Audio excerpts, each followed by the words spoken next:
O vovô foi quem foi o responsável por trazer o primeiro guzerá para a região, isso em 1934. E ele, nessa intenção de expandir a quantidade de gado, nossos avós aqui, né, eu imagino que tenha sido a primeira geração de brasileiro no Brasil República, né? O Brasil é muito novo. Uhum. Então, naquela época, ele tinha, como hoje ainda tem também, uma forte influência do reino.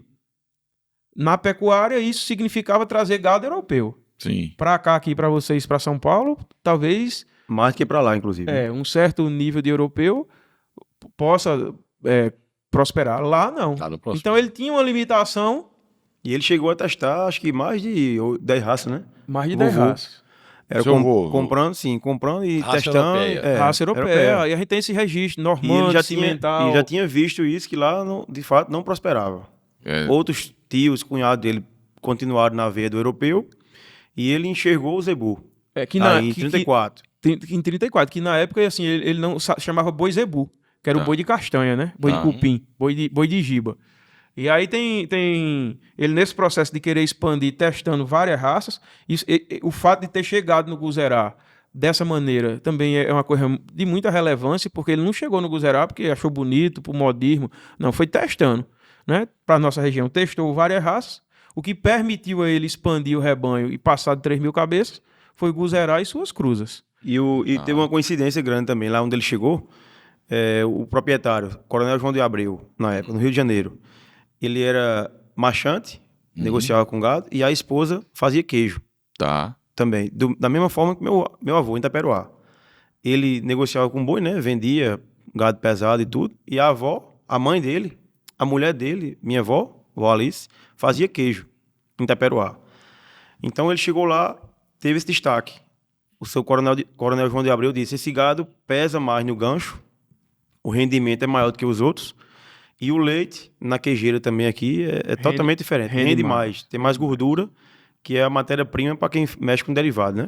Sim. No leite. Então, ele associou na hora, enxergou isso, também lá em Itaperuá, né? Lá em Itaperuá. E quando trouxe para cá, e aí meu pai relatou isso nos textos dele, que a mãe, no caso, quando foi fazer queijo, notou isso também. Tá. Tinha um maior rendimento no leite, e o boi pesando mais. E as análises de leite hoje que a gente tem na época confirma isso, né? Na época não tinha como fazer esse estudo, era no olho mesmo, né? Hoje a gente, quando pesa e mede isso aí, atesta que era mesmo diferenciado. É muito maior. Gordura, proteína. E assim, e vovô é conhecido como o grande pecuarista da família, né?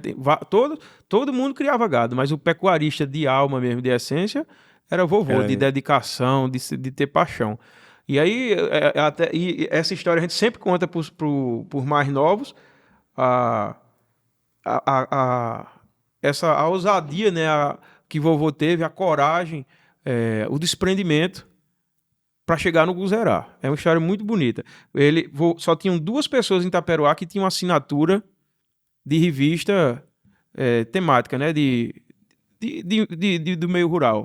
É uma revista chamada Chácaras e Quintais, que até a gente foi presenteado, a gente contou essa história, um cara comprou num sebo e deu a gente um exemplar, e hoje não tem mais essa revista, Chácaras e Quintais. Então, a importância da propaganda, não é? Sim. Você vê o cara que fez um anúncio em 1900, isso deve ter sido no início da década de 30, conseguiu fazer com o cara de Itaperuá, por causa de propaganda, né, o João de Abreu, a importância da gente estar fazendo propaganda, né, do nosso produto. Tá aqui a MF como uma plataforma que se presta a isso. Então esse cara, como era visionário o Coronel João de Abreu, ele fez essa propaganda e deslocou vovô de Itaperuá pro Rio. Só que a gente fica dizendo, pega um avião. Não é assim. Naquele tempo. Não, isso nós damos história, em 1930.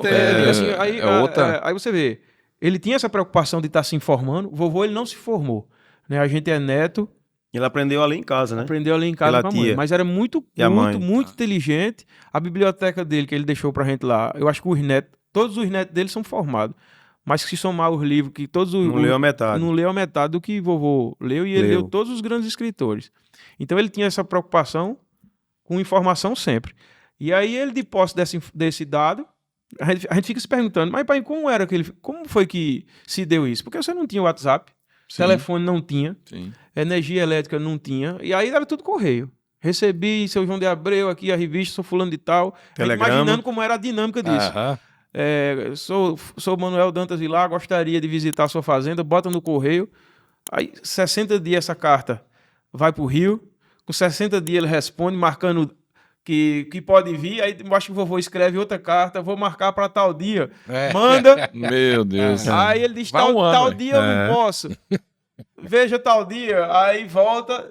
Aí o vovô disse, não, nessa data dá certo. Só aí Então, foi quase um ano. Não, de e marcar. essa carta para chegar, sair de Itaperuá para Campina Grande, que era onde tinha um correio, são 120 quilômetros. E só ia a cavalo. Não, Em então, Itaperuá não tinha estrutura para botar o Sim. telegrama lá, não. Aí Tinha eu que ir digo- para Campina Grande. o desprendimento, que eu digo, quantos avós que tem por aí que não tiveram esse desprendimento, e a gente tá aqui hoje conversando por causa dessa coragem, dessa determinação, Sem né? dúvida, E isso é sem exemplo pra gente. Cada um na sua geração com sua determinação. Então, marcado a ida, aí vovô sai, como o Daniel falou, de Itaperuá para Campina Grande, 120 quilômetros de cavalo, a primeira viagem, né? De Campina Grande para o Recife, um trem, 260 quilômetros. Aí, no Porto do Recife, um navio, desce no Porto do Rio de Janeiro e pega outro trem para o interior do Rio, lá para a fazenda, para Cantagalo, para a fazenda Itaoca. Nossa. Olha, aí a gente diz, que tanto de roupa ele levou? Onde foi que ele deixou o cavalo? Não é não? Como é O funcionamento disso, como a é que fazenda seria? funcionando, ele deixar a É. vovó tendo que tocar a fazenda, né? Você não tem... Hoje você sai meia hora, tô aqui, tô acolá, manda um localizador, e a coragem que ele teve de fazer isso. Aí compra o gado, lá no Rio de Janeiro, e embarca no trem, e aí para encontrar, ele disse que foi o maior dia de serviço, o dia de serviço mais suado que ele já deu na vida. Porque quando ele chegou No Porto no do Rio, porto, o navio faltava ali horas para embarcar. Aí ele tinha que cortar capim para colocar no para navio. colocar no navio, porque não tinha esse negócio, vou pagar a passagem, tem feno aqui pro boi. Não, era o tempo de Você cara que tinha que tinha sangue no embarcar e olho. tirar. Não tinha Aí, ninguém para tomar rústico, conta. era assim, Quem comprou que se vire. Então, a determinação desse pessoal é que tem essas facilidades que a gente tá... Tem disposição e hoje. nessa hora aí, ele pai falava que o medo dele, não deu tempo de cortar capim suficiente, e o medo dele, ele já contava com um prejuízo aí de 20, morrer uma 30% parte do gado. na viagem. Não e tinha ele mesmo comida, que teve que cortar. não tinha água, não tinha nada. E o navio saindo, eles botam em cima e vão ver o que é que dá. Se fez na trincha lá, Ele cortou o que cortou dava, o capim, chegou o no tempo que deu. Recife e tirou com o gado a pé para Taperuá.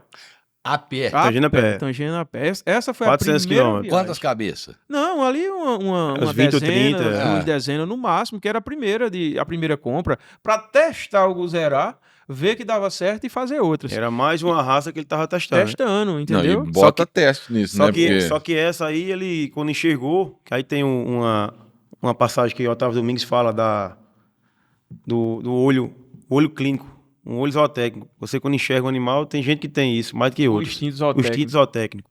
Ele viu o gado, com o discurso que o velho fez sobre o leite e a carne, ele disse, esse gado sim vai dar certo lá. Então ele já vinha quase que atestado com isso. Poxa. E de fato chegou lá e foi o mesmo E aí foi onde entrou o Guzerá, né? Ele começou a tirar o gado, o Guzerá foi absolvendo, ele foi começando a tirar o gado europeu e ampliando o rebanho Guzerá. Então a última viagem que ele fez em Cantagalo foi a primeira de meu pai, aí já numa rural. Aí o cara disse, facilitou. Não, pai em conta que dizia que só vinha pegar asfalto em Feira de Santana, de 1.000 Itaperuá, quilômetros. 1.000 quilômetros, estrada de barro. Nossa senhora. Aí ele disse que ele andava com uma caixa de ferramenta, que o serviço dele depois de noite Era apertar era a rural. apertar, ele sabia até a quantidade de graxeiro que tinha na Na rural. rural. Ele disse que quando ia chegando perto do dia, que ia falar perto do outro, tinha que falar alto no vídeo assim, ei, gritar. Barulho E do ninguém carro. escutava. Batedeira no carro na estrada. Aí quando era Feira de Santana, que vinha pegar asfalto, aí terminava a viagem em asfalto, numa rural, e quando tava descendo a ladeira era 60 km por hora. Nossa, que O velocidade. cara achava que ia decolar. Mas o que eu acho muito importante, Dudu, é o que você falou no começo. Nós só estamos aqui por causa desse pessoal que Exatamente. fez isso. Exatamente. Isso precisa ser Isso dito. precisa ser dito e precisa ser entendido, né? Exatamente. Esse gesto, né? A gente deixar morrer aí essa coragem, essa determinação. É uma coisa que a gente vê, teve um cara lá um dia na Carnaúba comentando sobre o que fizeram lá no Texas, Califórnia.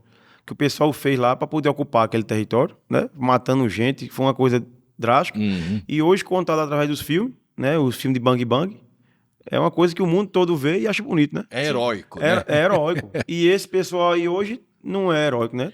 Tá sendo divergido Exatamente. o trabalho que ele foi feito. E tá aí. A região foi desbravada, foi ocupada, gerou emprego por causa desse tipo de gente, desse tipo de ação. É essa coragem que a gente precisa manter na chama da meninada, né?